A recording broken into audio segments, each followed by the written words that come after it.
Meu Deus, não fazem isso. Oi amores, tudo bem? Espero que estejam todos bem.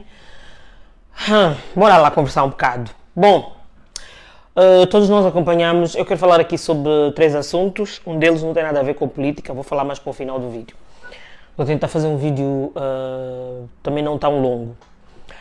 Nós acompanhamos todos a visita do presidente Lula da Silva a Angola e eu acredito que, assim como vocês também tiveram a oportunidade de tirar dali várias ilações. Eu nunca escondi que eu tenho uma admiração muito grande pelo Lula, pese embora as opiniões do povo brasileiro, cada um é livre de pensar, mas eu sempre tive uma admiração por ele. Nessa visita, a única parte que para mim não foi tão positiva foi o elogio que ele fez ao fascista do Agostinho Neto, e quando pediram a ele para dar uma nota sobre a visita e ele dizia que era a melhor visita e tudo mais, pronto, eu entendo que isso é uma questão de diplomacia, uma questão de estratégia política, e ele sentiu-se de certa forma obrigado, e digo obrigado entre aspas mesmo, a dizer que foi de longe a melhor visita que ele fez, que foi a melhor de todas as 3 vezes que ele agora, essa é a 3ª vez que ele esteve em Angola, que ele teve em 2007 e 2013, foi das melhores visitas, e como eu disse, eu acredito que seja uma questão de diplomacia. Mas vimos também o Lula, na sua eloquência, na sua forma de falar, de forma que é sempre muito acertada o que ele diz, o que ele fala, deixar várias mensagens, vários recados, de forma indireta. Ele deixou muitas críticas ao governo do João Lourenço, mas eu não acredito que o João Lourenço e os seus agregados, as pessoas com quem ele trabalha, tenham a inteligência de perceber o que havia por trás das palavras do Lula da Silva. Assim como eles estiveram no Japão e o governo japonês também passou uma grande lição ao João Lourenço e à sua comitiva, e eles também de todo não entenderam a mensagem do governo japonês, acredito eu que também não entenderam a crítica, as mensagens subliminares que o Lula da Silva deixou quando ele criticava, quando ele dizia porque é que uma pessoa precisa de ter 150 milhões de dólares, quando ele falava da obediência, digo entre aspas, dos nossos jornalistas. Aquilo foi uma chapada sem mão ao João Lourenço e as pessoas com quem ele faz política, mostrando o sistema ditatorial que a gente vive, mostrando que Angola não é uma ditadura, não é uma democracia. Mas eu acredito que o João Lourenço não tirou nenhuma ilação dali, não tirou nada de proveitoso dali. Vimos um presidente Lula subir a um palco montado para os músicos apresentarem um momento cultural para o Lula, que era o convidado, ele e a sua comitiva eram os convidados, e vimos um presidente a subir a esse palco, abraçar os músicos, falar com os músicos e ainda de quebra convidar o anfitrião para ir ao palco. O Lula deu um show de humildade ali ao João Lourenço e a sua comitiva, a sua turma da política, e eu digo-vos muito tristemente que não aprenderam absolutamente nada. Fala-se da Angola, da entrada da Angola para o BRICS. Seria bom. O BRICS é composto por economias emergentes e atualmente são das maiores economias que há. É o Brasil, é a Rússia, é a Índia, é a China e agora a África do Sul também. Naturalmente que a África do Sul não tem o desenvolvimento que têm esses países, mas está no caminho certo. E se daqui a mais alguns anos o BRICS de facto concretizar esse desejo de uma moeda para esse bloco, nós vamos ter uma grande guerra económica aí, porque isso vai fazer com que o dólar enfraqueça muito, mas isso nós vamos falar num outro vídeo. Mas o que eu queria dizer aqui com relação à entrada de Angola para o BRICS é que eu não entendo e não vejo sentido da Angola entrar para o BRICS, porque primeiro que nós não temos, eu nem considero que a Angola tenha uma economia. Angola não tem uma economia, Angola não tem estabilidade económica para estar num bloco como esse. São blocos com países que têm economias trilionárias, trilhardárias, e é complicado um país com o nosso potencial, que não tem indústria, não tem produção, não tem agricultura, não tem nada, entrar para um bloco desses. Eu não consigo ver qual seria o papel da Angola dentro do BRICS, a não ser ir fazer mais dívida em cima das dívidas que a gente já tem, porque a gente sabe atempadamente que quem governa ou quem desgoverna não está minimamente interessado em fazer com que o nosso país desenvolva. Nós temos uma economia totalmente capitalizada, que está totalmente monopolizada na mão de uma única pessoa, um povo que empobreceu de forma alarmante e não tem nenhum tipo de solução prevista para colmatar toda essa situação. Vemos um presidente a tomar conta de basicamente todos os bens arrestados e alguns bens públicos, como é o caso do BCI, que eu falei no vídeo passado, que foi para o Grupo Carrinho, e nós sabemos que o detentor do Grupo Carrinho, pese embora o nome dele não apareça, é o João Lourenço. Então eu não vejo como enquadrar a entrada de Angola no BRICS no momento e no cenário político atual do nosso país. Eu não vejo isso. Talvez alguém com mais com mais, se calhar, uma visão diferente da minha, possa me dizer aqui qual seria a vantagem dessa entrada, mas eu realmente, Angola, que não é um país que nem sequer está em via de desenvolvimento, Angola não está em vias de desenvolvimento, então eu não consigo enquadrar Angola dentro do BRICS e não vejo a lógica dessa entrada. Aliás, o próprio João Lourenço também não vê, porque ele uma hora diz que sim, outra hora diz que não. A gente vê um camarada, eu digo sempre, o João Lourenço é militar, ele não é político, ele não sabe fazer política, muito pelo contrário.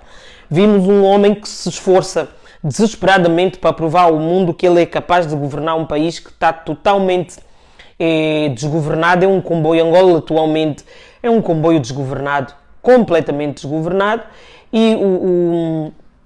e vimos o presidente dessa locomotiva, como é que se chama lá o homenzinho do comboio? Esqueci o nome. Mas vimos a pessoa que dirige a locomotiva totalmente perdida e a tentar de todas as maneiras passar uma imagem de um ótimo presidente num país que não tem absolutamente nada para atestar que seja um país, que ateste que seja um país que daqui para um bocadinho vai desenvolver mais, vai ter alguma coisa a mais. Infelizmente essa é a nossa realidade.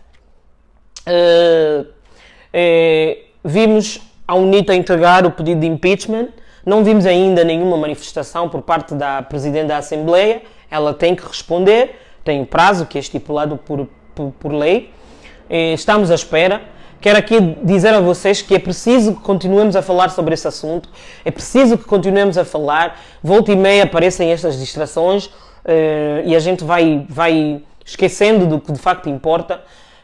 Eu mesma sou uma das pessoas que, de certa maneira, vocês viram esse debate que aconteceu entre Beatriz e Jéssica Pitbull.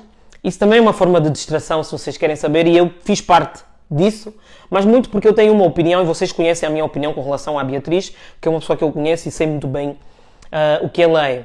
Eu quero só deixar aqui um reparo sobre esse assunto e voltamos ao que interessa. As pessoas diziam, ninguém entendeu o ponto de vista da Beatriz, ninguém entendeu, as pessoas não entenderam e estão a criticar aquilo porque não entenderam a mensagem. É assim, eu nunca fui contra o que ela falou naquele programa. Não. O problema não é o que ela falou, é a maneira como ela falou. Nós vimos a Beatriz tentar, de todas as formas, durante todo o programa, ela tentou minimizar e menosprezar a Jéssica Pitbull. Eu sou uma pessoa que não gosto de Kuduro, nunca gostei, respeito quem o faz, tenho todo o respeito por quem faz, por quem gosta, porque nós somos livres de gostar daquilo que bem entendermos.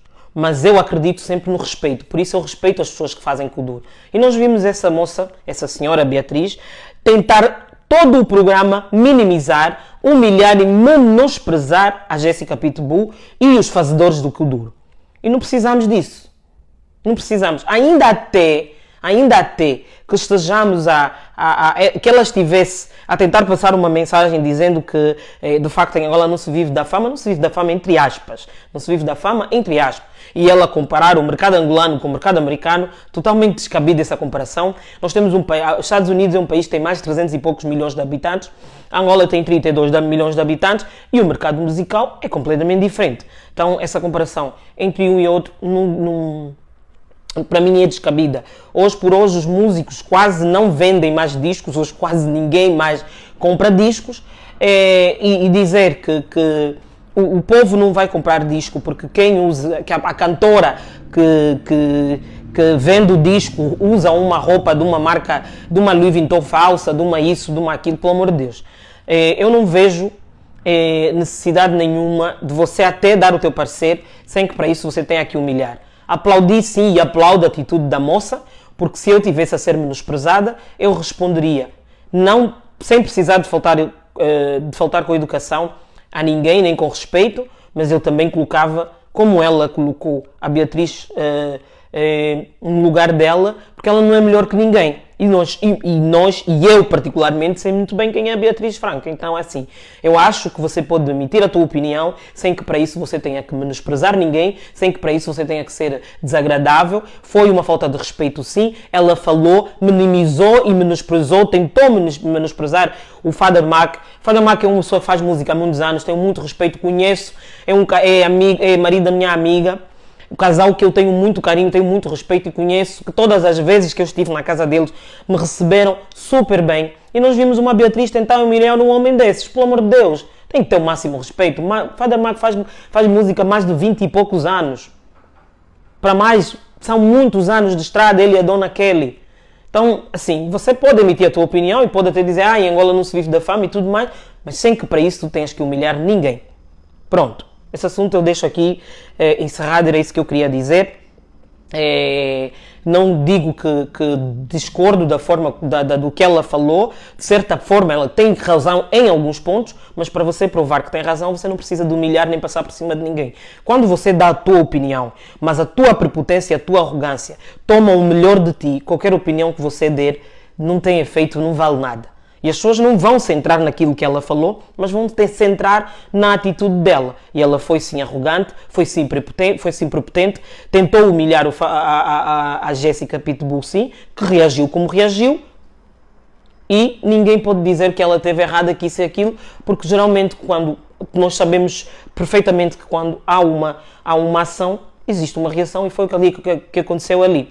Máximo respeito às pessoas que estavam aí e sigamos. Mas também vou dizer, isso também é uma forma de distrair sim, para tirar o foco da distração. Eu emiti a minha opinião, ri sim da situação, porque achei engraçado, mas não nos podemos esquecer que nós temos um compromisso maior, que é a questão do impeachment, que é a questão da destituição do João Lourenço, que nós, povo, queremos, e isso aqui é extremamente importante, então não podemos tirar a nossa atenção disso, e por favor, meus queridos, debatam isso com os vossos amigos, debatam com os vossos familiares, com os vossos colegas, com as pessoas próximas a vocês. Nós sabemos que o voto é secreto, mas nós não temos total confiança nos votos dos membros do MPLA, porque a gente sabe que o pessoal do MPLA só olha para si, só olha para o seu bolso. E no momento temos votos da oposição, que é o maior partido da oposição, que é a UNITA, que é a Frente Patriótica Unida, é talvez a FNLA, é talvez um outro da APN, também não sabemos. Mas assim, não sabemos até que ponto o MPLA vai, e eu tenho a certeza que vai fazer lobby sim, para manter cativos seus deputados, cativos deputados de alguns partidos da oposição. Da UNITA eu não acredito, mas dos outros partidos quiçá. Então é preciso nós termos atenção a isso, falarmos sobre isso o tempo todo. Não podemos nos esquecer disso. Eu vou deixar aqui também uma crítica, mas é uma crítica saudável. Por favor, não me entendam mal. Não me entendam mal. Vocês sabem que eu sou partidária, não apoio, não sou afiliada a partido nenhum, mas eu tenho uma crítica e eu sempre declarei e vou continuar a declarar o meu apoio à UNITA, mas eu quero fazer uma crítica aos deputados, à figura do presidente da UNITA, o Sr. Adalberto Costa Júnior, que é uma pessoa que eu tenho muita admiração, e aos deputados da UNITA também. Eu tenho acompanhado as vossas entrevistas porque preciso me manter informada e até porque sou alguém que vos apoia.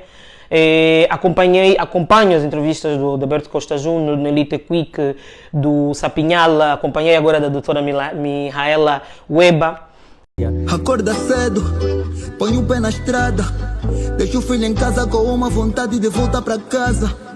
Quando chega a praça,